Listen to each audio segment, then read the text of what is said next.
consta ahora dos parashot. Una es Vayakhel y otra es Pekudei.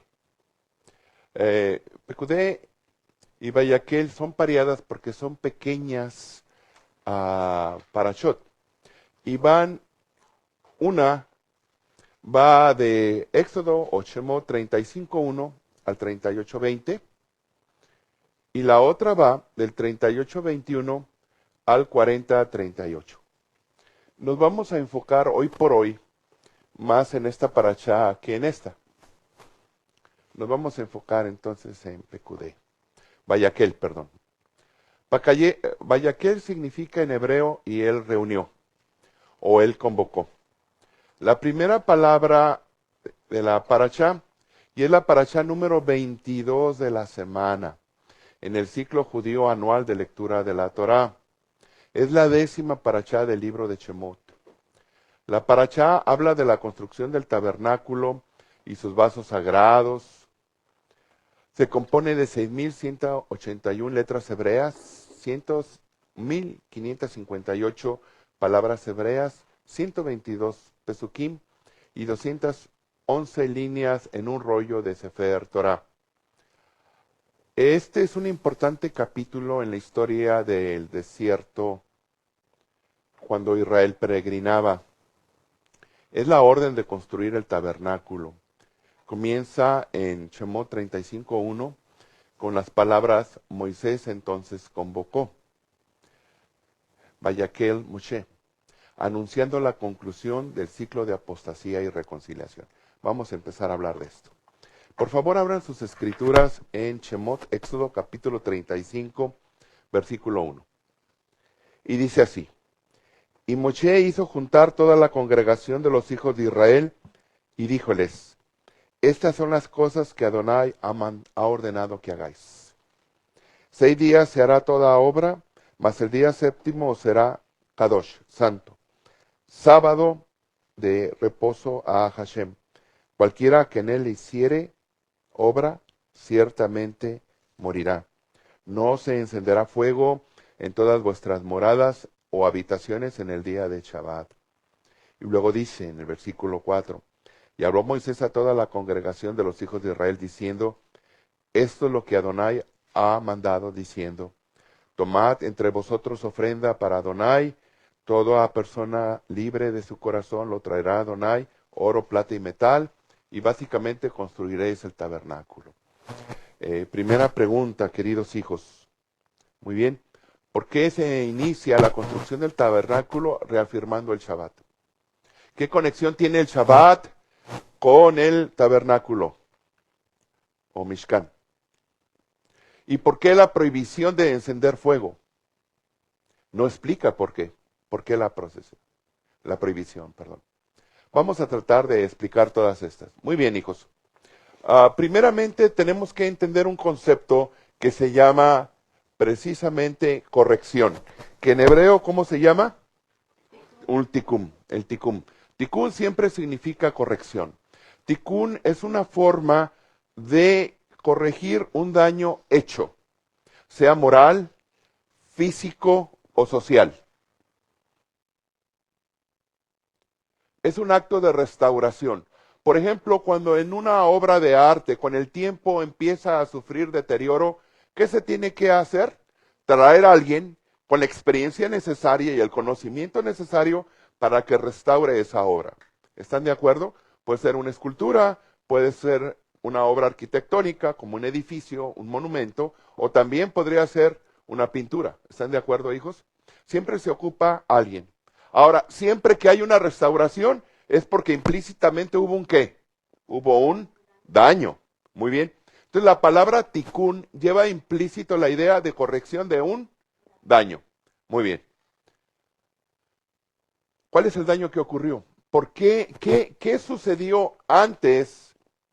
¿Qué sucedió antes para que el Eterno diera un mandamiento sumamente estricto sobre el Shabbat y después se iniciara la construcción del tabernáculo del testimonio? Y es más, ¿por qué se le llama tabernáculo del testimonio? ¿Testimonio de qué?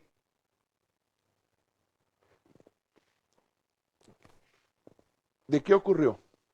Muy bien, aquí hubo el pecado del becerro de oro, queridos hijos. Hubo el pecado del becerro de oro. E inicia el pecado del becerro de oro con las mismas palabras. Y el pueblo se reunió. ¿Observan? El pueblo se reunió. ¿A qué se reunió? A cometer idolatría. Muy bien. Vean, por favor, hijos, 35.1, las primeras palabras, si lo pueden leer, y lo comparan con Éxodo 32.1. Vamos a ver la comparación. Vean esto. 32.1, Juan, con voz fuerte, querido hijo. 32.1, empezamos con 32.1 y la hermana Morá, nuestra amada Morá, 35.1. Y viendo el pueblo que Moshe tardaba en descender del monte, se acercaron entonces a Aarón y le dijeron, levántate, haznos dioses que vayan delante de nosotros, porque a este Moshe, el varón que nos sacó de la tierra de Egipto, no sabemos qué le haya acontecido. Muy bien. En el hebreo da a entender, es la misma ortografía, vaya que el Haam, el pueblo se reunió. Ok, hijos, permítanme buscarles el texto porque no siempre coincide. Pueblo que Moisés tardaba en descender, se reunió y se llegó a Aarón. ¿Observan? Ok, ahora vamos a ver en el 35.1. Y Moshe convocó a toda la congregación de los hijos de Israel y les dijo, estas son las cosas que Adonai ha mandado que sean hechas. Muy bien, en el hebreo diría, y Moisés ordenó que todo el pueblo se reuniera.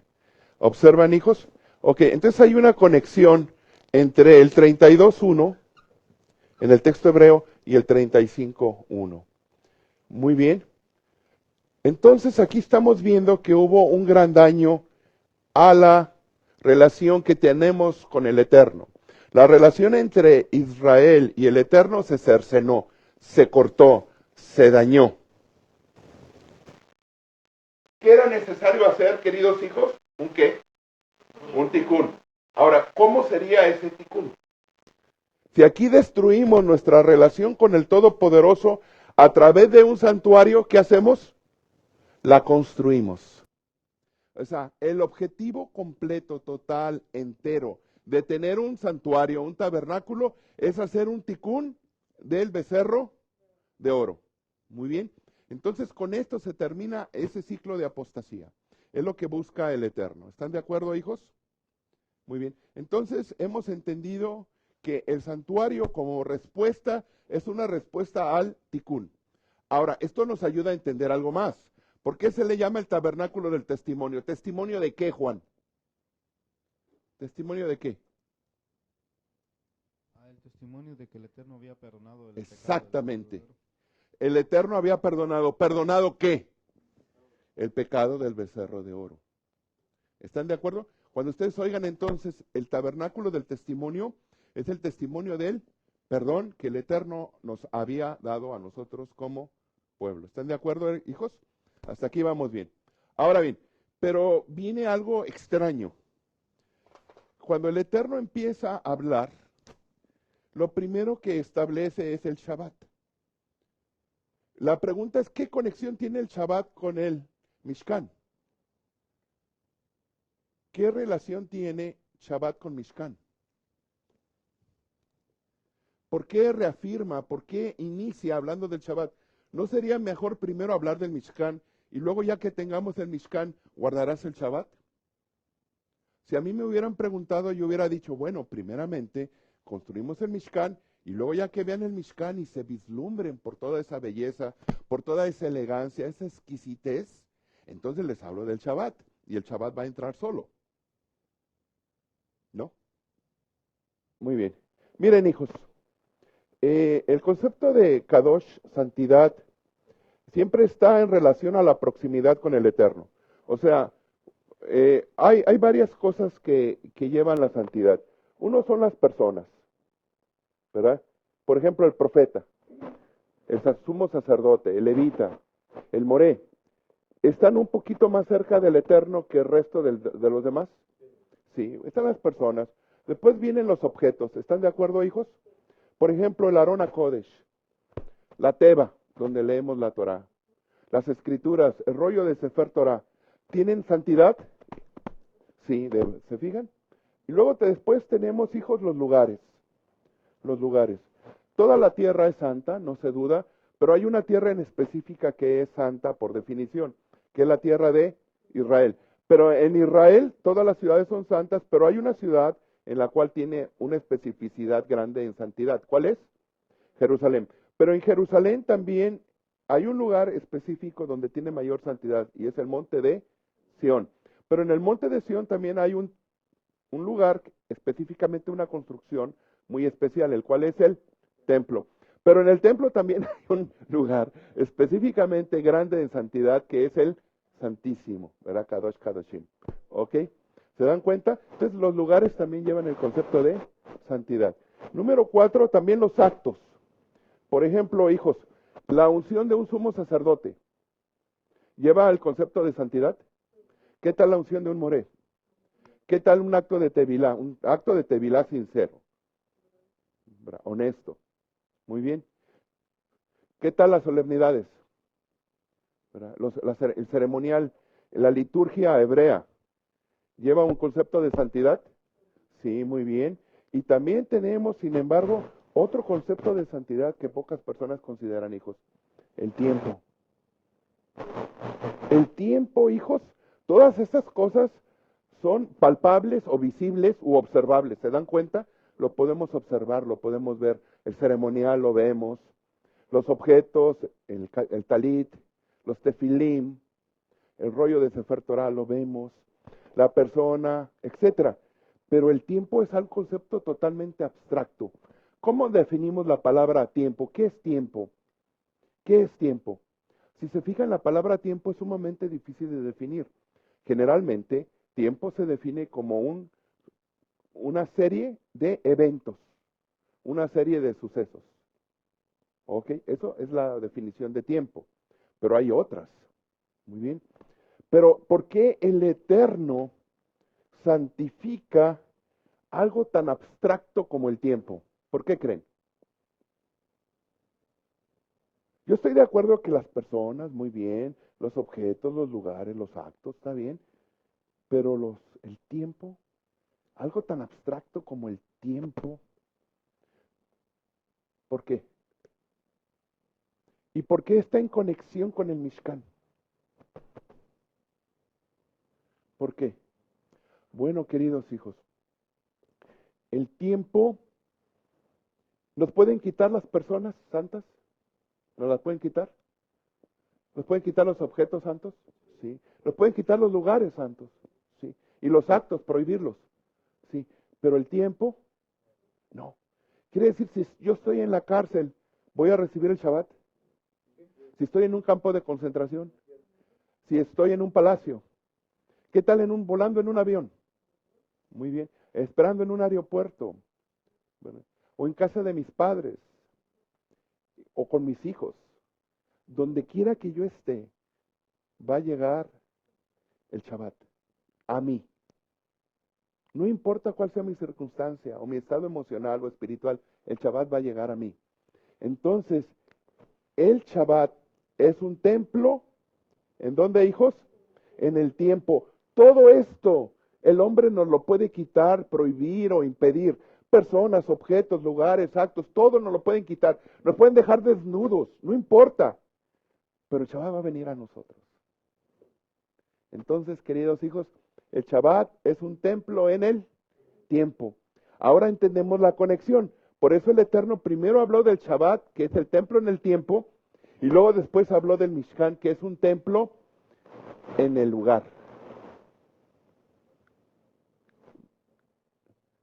Sí se contestó, más o menos. Ahora viene la tercera pregunta. ¿Por qué no podemos y no debemos encender fuego en Shabbat?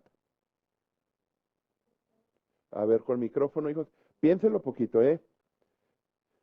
Piénselo. ¿Por qué no podemos encender fuego? Y yo les pido a mis queridas hermanas que en Shabbat no encendamos fuego en la mayor parte que podamos. Si pudiéramos cocinar en parrilla eléctrica, por ejemplo, o ya desde el principio del Shabbat encender un poquito la estufa y dejarla con flama baja para después cocinar, de esa manera evitaríamos la violación del Shabbat. Ahora, viene también otra pregunta. Si se prohíbe encender fuego en Shabbat, ¿por qué se encendía fuego en el templo? ¿No es una violación misma del Shabbat?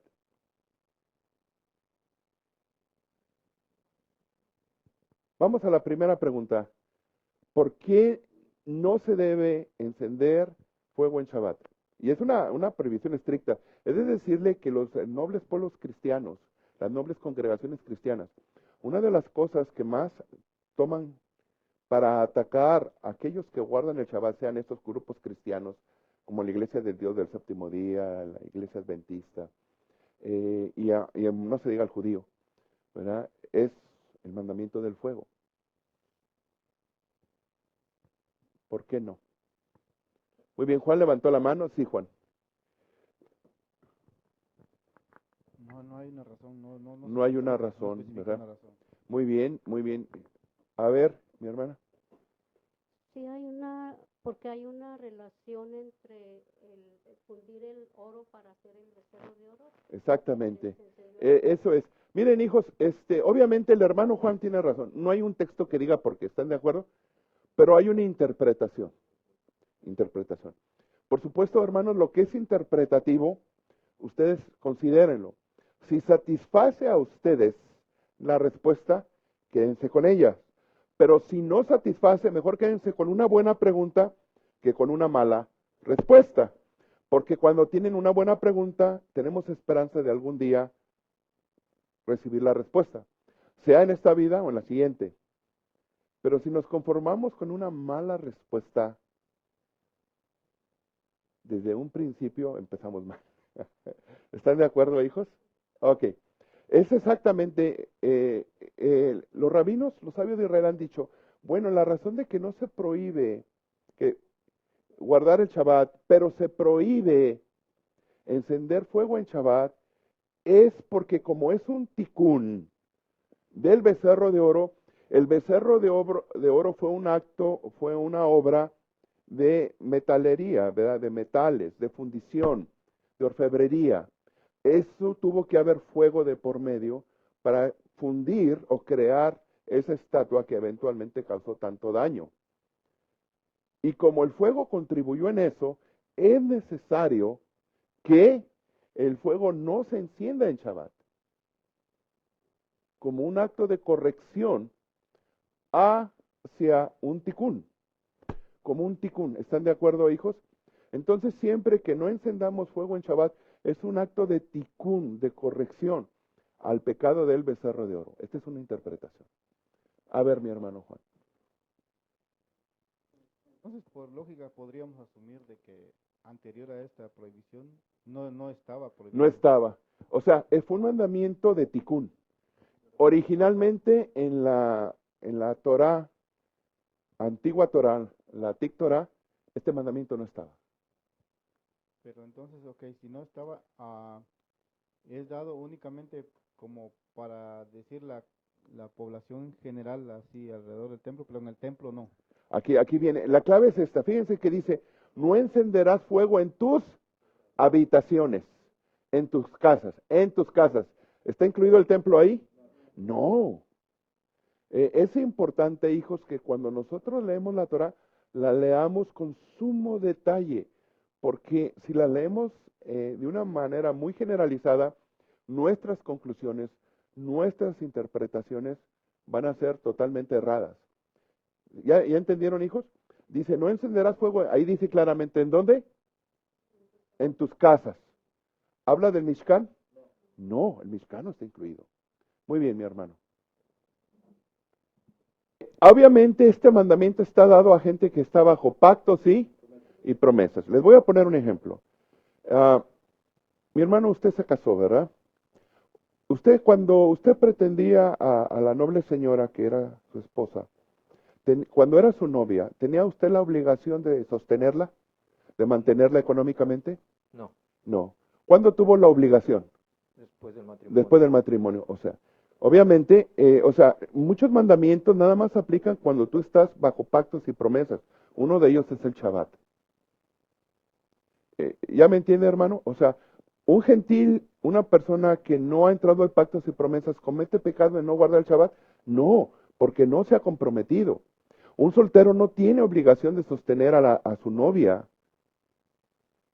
Pero si hay un compromiso como un matrimonio, la obligación es inherente. La respuesta es sí. ¿Verdad, queridos hijos? Ahora, fíjense, hijos, que el concepto de Shabbat, Mishkan y Tikkun está contenido o relacionado con un título muy especial del Eterno que a veces no lo hemos considerado. Les voy a poner unos títulos del Eterno. El Eterno, ustedes saben, tiene ¿cuántos títulos, hijos? 72, ¿verdad? Les voy a poner unos títulos y me dicen ustedes cuál es el que más define al Todopoderoso. ¿Les parece bien? Se los voy a poner y ustedes lo consideran. Y dejé un título en especial. Todos son títulos del Eterno, ¿están de acuerdo? Aparecen en los Salmos, en la Torá, en los profetas. El mismo Santo Maestro, nuestro Santo Maestro, los mencionaba. Y también sus Talmidim. No son títulos malos, por supuesto. Muy bien. Pero ¿cuál define más al Eterno? ¿Sanador? ¿Misericordioso? ¿Cuál es el que mejor define al Eterno? Fíjense la pregunta, ¿eh? ¿Misericordioso? ¿Qué tal Redentor? ¿Qué tal Guardián? ¿Cuál es el título que más nos acerca a la esencia del Eterno? Fíjense bien, a la esencia del Eterno. ¿Cuál sería? Levante la mano. ¿Cuál sería? El que más define la esencia, fíjense bien. Todos tienen parte de la esencia, es verdad, pero el que más esencia tiene. ¿Cuál sería? ¿Verdad? Muy bien. ¿Alguna otra opinión? A ver, Carlos, con micrófono, amado hijo. No se puede poner otra opción como todas las opciones anteriores. No, pero recuerden, la pregunta es el que más define la esencia del Eterno. Más define. Todas definen, es verdad, pero la que más define. ¿Emet? Emet, muy bien, ¿verdad? Vamos a ver. ¿Cuál es el problema que a veces tenemos, hijos? Aquí tenemos dos círculos. Todos nosotros, hijos, interpretamos la vida y el mundo desde nuestra propia perspectiva. ¿Están de acuerdo, hijos? Interpretamos al mundo desde nuestra perspectiva. ¿Están de acuerdo? En cierta forma nosotros nos ponemos directa o indirectamente como si fuéramos el centro del universo. ¿Están de acuerdo? Y eso hace que también definamos al Eterno desde nuestra perspectiva. Por ejemplo, el Eterno me sana. El Eterno me muestra misericordia. El Eterno me redime. El Eterno me cuida. ¿Estamos definiendo al Eterno o estamos definiendo nuestra relación y concepción del Eterno desde el punto de vista nuestro? ¿Se fijan? Estamos definiendo al Eterno desde nuestro punto de vista, más que de su esencia. A ver, Juan. Eso que usted acaba de explicar, pienso de que también puede ser de acuerdo a nuestro estado actual.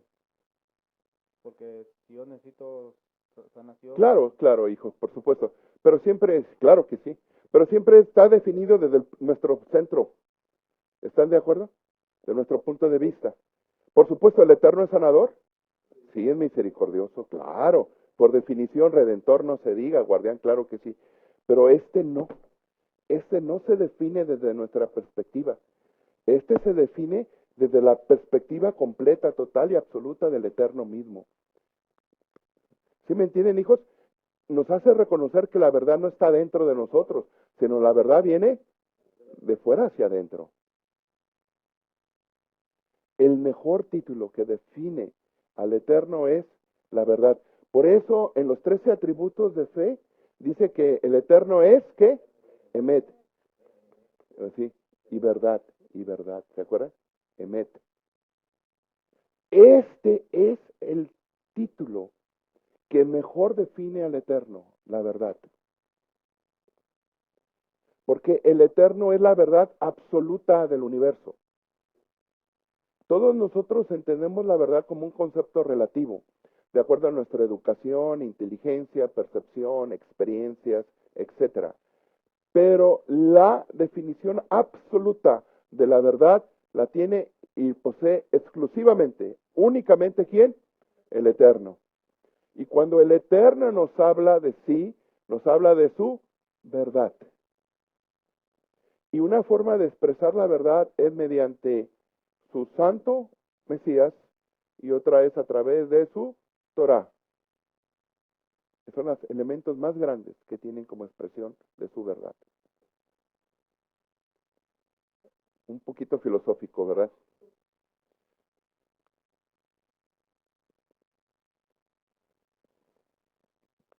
¿Vamos bien?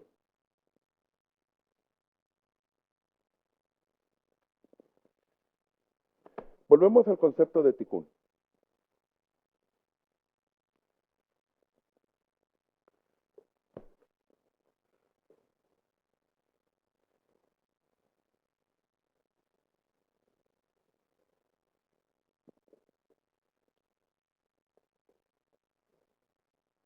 Ahora entienden por qué es importante, hijos, que todos nosotros seamos expresión de la verdad. O sea, que al hablar, nuestro hablar sea siempre verdad. Decirle hablar con la verdad. Porque muchas personas caen en especie de la mentira patológica. Mienten todo el tiempo, sin necesidad inclusive. Muy bien, seguimos. Otra de las cosas que nos enseña a partir del capítulo 32, versículo 1 y 3, ¿verdad? Que es el tikkun del becerro de oro. En el capítulo 35 dice que todos los hombres y mujeres participaron. Muy bien, hijos. Ahora, fíjense que analizando esta cuestión, que los hombres y las mujeres participaron, es muy interesante. Cuando ustedes leen el versículo 35, dice que los hombres participaron 4 veces. En el versículo 21, en el versículo 22, si quieren apuntarlos, los hombres participan 4 veces en la construcción del Mishkan, o sea, dando, siendo generosos. Capítulo 35, versículo 21, 22, 23 y 29. Si quieren apuntarlos, se los vuelvo a decir. 35, 21, 22, 23 y 29. Y de las damas, las mujeres, también dice que participan 4 veces. En el versículo 22, 25, 26 y 29. ¿Por qué 4 veces? ¿Por qué no 5? ¿Por qué no 2? ¿O por qué no una? Una vez basta, ¿no? ¿Para qué repetirlo 4 veces? ¿Por qué? ¿Por qué, mi hermano? Será de acuerdo al tetragramatón de Exactamente. Muy buena respuesta, Juan. Es por el tetragramatón. ¿A quién se ofendimos con el pecado del becerro de oro? Al Eterno mismo. Fue una bofetada hacia él. Entonces, ¿ofendimos el nombre sagrado? Sí, porque en la Torá, el acta matrimonial venía el nombre sagrado. Entonces, ahora dice que todo el pueblo participa con corazón alegre, de manera generosa. 4 veces los varones, 4 veces las mujeres. ¿Es un tikkun? Sí. ¿Se dan cuenta? Un tikkun. Muy bien.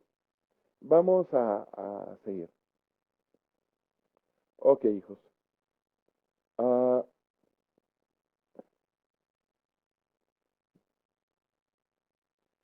Eh, una de las cosas que ustedes van a notar es que dice traigan oro, plata y cobre, que también puede ser bronce, queridos hijos. Muy bien. Oro, plata y cobre. 3 metales preciosos o valiosos, indispensables para la construcción. ¿Qué pregunta, hijos? Este texto nada más es una recopilación, una especie de inventario de los materiales de construcción, ¿o hay algo más profundo? ¿Y qué relación tiene dar un acto noble, generoso como el dar, como dar oro, dar plata y dar bronce. ¿Cuál sería la enseñanza que hay en esto? ¿Cuál sería? Muy bien, el valor. O sea, el que da con corazón alegre y sin que se lo pidan, su dádiva es oro. El que da porque se lo piden, pero con corazón alegre, su dádiva es plata. Pero el que da porque se lo piden y sin corazón alegre es cobre o bronce. Por supuesto, todos dan y todos tienen mérito. ¿Están de acuerdo, hijos? Todos tienen mérito, no se niega. Pero el más alto siempre es el que da sin que se lo pidan de corazón alegre.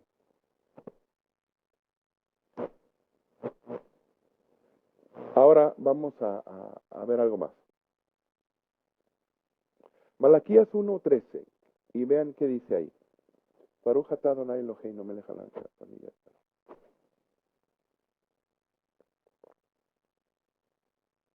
Antes de entrar ahí, les quiero dar otro versículo, ¿ok? Ageo, Hagai. Hagai capítulo 2, versículo 8. Ageo capítulo 2, 8. Y mi hermana Morá me va a leer, mi amada Morá, Salmo 50:10. Mi hermano Juan, ¿usted ya tiene Ageo?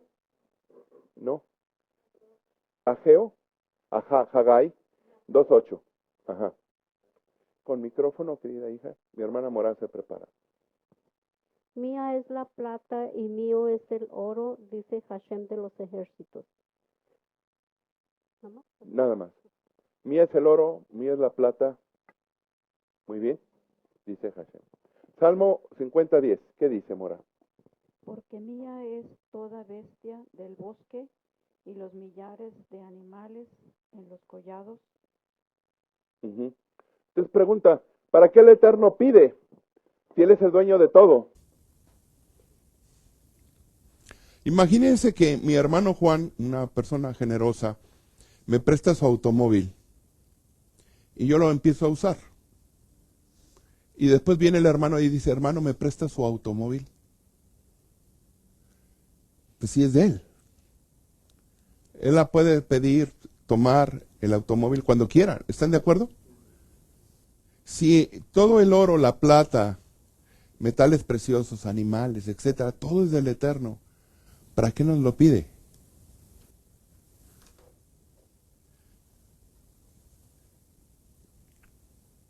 Entendí el mensaje moral, ¿verdad? Del oro, la plata y el cobre. Está muy bien, muy bonito.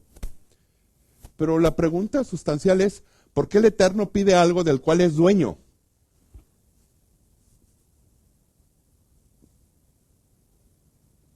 A ver, Juan, si me puede dar un versículo, se lo agradecería.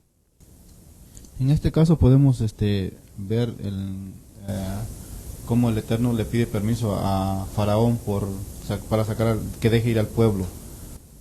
Muy bueno. El mismo pueblo le pertenecía al Eterno. Incluso Egipto también le pertenecía. Egipto le pertenecía, pero le está pidiendo específicamente, deja ir a mi pueblo. Muy buen punto, muy inteligente respuesta. Vamos a analizarla, muy bien. Les voy a proponer un texto, ¿qué les parece? Malaquías 1:13 y aprovechando la buena disposición de nuestro hermano Juan, Isaías 43, 22, 24. Ajá. Sí. Vamos a ver el aspecto negativo, ¿ok, hijos? O sea, siempre que ustedes quieren ver algo positivo y no sea fácil de encontrar, váyanse a lo contrario. Vamos a ver estos textos. Malaquías 1:13, ¿qué dice? Habéis además dicho, oh, qué fastidio es esto, y me despreciáis, dice Yahweh Tsebaot, y trajisteis lo hurtado, o cojo, o enfermo, y presentasteis ofrenda.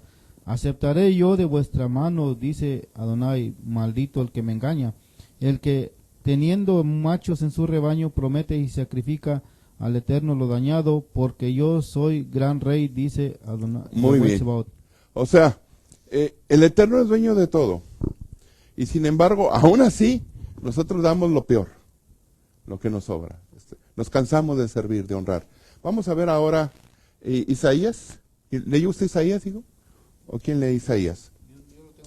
Ok, Malaquías 1:13 lo leyó. Sí.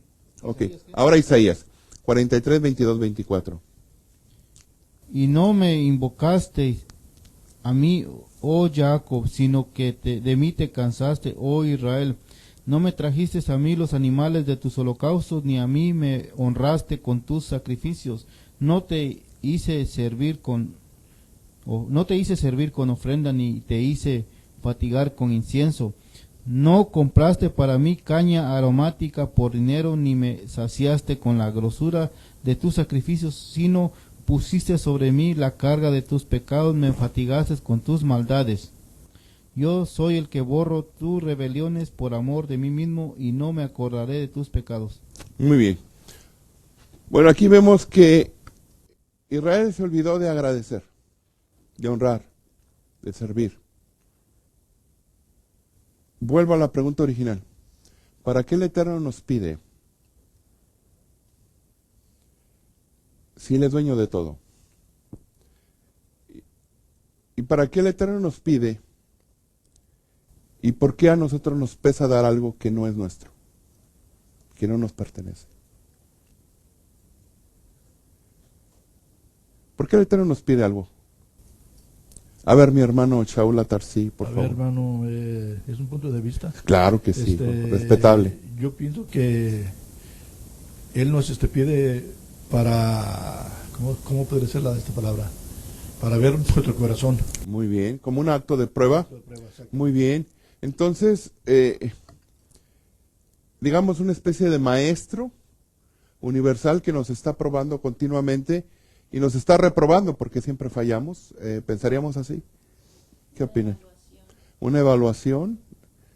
Pero ¿no es un poquito cruel estar probando continuamente a sus hijos? ¿No? ¿De verdad ustedes como padre prueban continuamente a sus hijos noche y día, día y noche? Y es en verdad un acto paternal estar probando a sus hijos y cada vez que fallen darles el bofetón. Estoy exagerando. A ver, mi hermano Juan. ¿Es nomás para probar? O sea, el concepto cristiano siempre de la prueba y la prueba y la prueba una y otra vez. Yo pienso que el Eterno siempre, detrás de cada prueba hay una bendición. Como en el caso acordémonos de cuando el Mesías pone el ejemplo de los talentos, cuando al que se le dio y lo multiplicó y le es añadido más. Muy bien, sí. Entonces puedo pensar pues de que el Eterno si nos pide algo no es con un doble sentido de quitarlo, ok, ¿por qué me lo diste y me lo quitas? No, sino que detrás de eso hay una prueba, pero también hay una bendición detrás de cada. Muy bien. Más que un acto de prueba, hijo, el judaísmo responde, el Eterno pidió oro, plata a los hijos de Israel, no como un acto de expropiación o como un cobro, sino que ellos mismos participaran en su propio tikkun, en su propia corrección.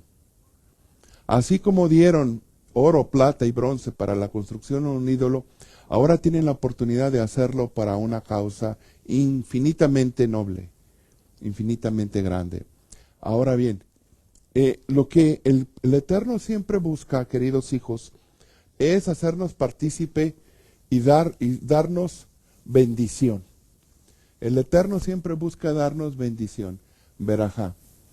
Les voy a poner un caso, hijos.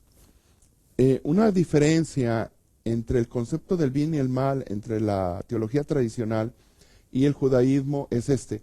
Generalmente el Satán en la teología tradicional se ve como otro Dios opuesto al Eterno y que siempre busca hacer daño. Usando un lenguaje coloquial, siempre busca meter gol. En cuanto el Eterno se distrae, mete gol. Es la mayoría del concepto en la teología tradicional. En la teología judía, el Satán es agente del Eterno mismo.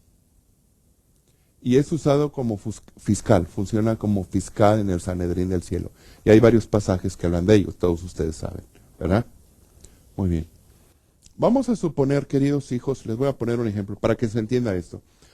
Van ustedes a salir de viaje. Por ejemplo, nuestro hermano Juan proyecta salir de viaje a su amada Guatemala. Se va a ir en automóvil porque lleva muchas cosas. Muy bien. En el Sanedrín del cielo se plantea y dice, Juan va a ir a su tierra. Está bien, sí. ¿Y le vas a proteger? Sí, voy a enviar 2 ángeles guardianes, uno de día y otro de noche. Pero Juan lo merece. Mira, él le ha hecho esto y esto. ¿En verdad lo merece? ¿Merece que le protejas de cualquier mal percance, de cualquier mal suceso, del ladrón, del asesino, del abusivo, de la desgracia?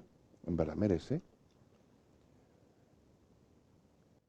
Entonces el Eterno dice, bueno, vamos a echar aquí a andar el mecanismo de la bendición. Entonces, cuando Juan sale, lo digo con respeto, ¿verdad, hermano? No, es un ejemplo nada más. Entonces, hermano Juan, con respeto, como ejemplo nada más. Cuando mi hermano Juan sale en su automóvil, ¿verdad? El Eterno busca darle una bendición. Entonces, justo antes de entrar a la carretera, a la autopista, hay una persona sumamente pobre pidiendo dinero. Y Juan se conduele en su corazón y dice, pobre hombre, y le da. Muy bien, y ya se mete a la carretera.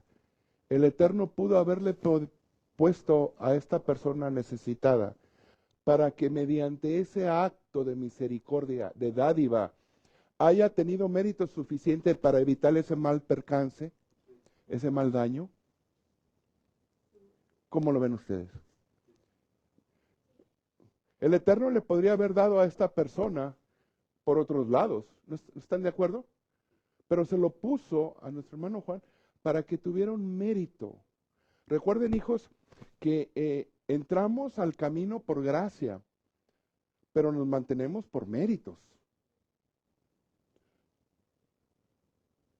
por obras. Ahora, en base a este ejemplo, un poquito mal hecho, ¿verdad? Un poquito mal hecho, pero funcionó lo mismo con el Mishkan, con la construcción del Mishkan. Sí.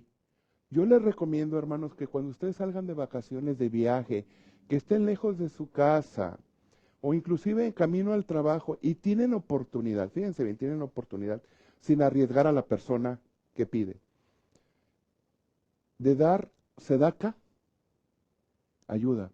Incluso con los enfermos, ¿qué hacemos? Damos sedaka.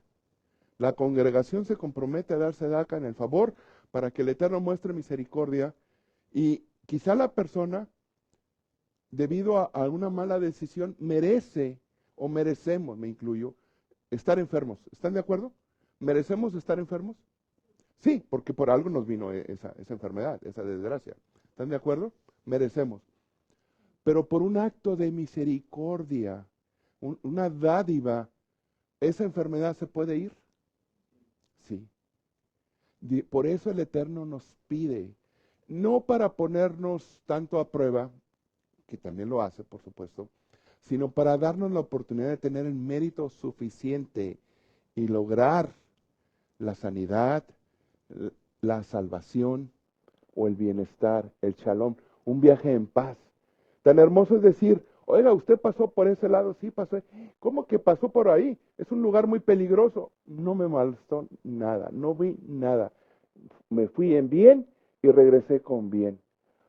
Hasta la gente se queda sorprendida. ¿De verdad? ¿Cómo sucedió? Si otras personas han pasado por ahí, les ha ido bastante mal.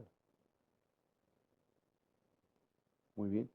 Pues eso fue lo que ocurrió. Hermanos, si les gustó este humilde mensaje, breve como es, simple, muy simple, nada complicado, que el Eterno les bendiga y por favor compártanlo, eso nos ayudaría a llegar a otras personas. Shalom.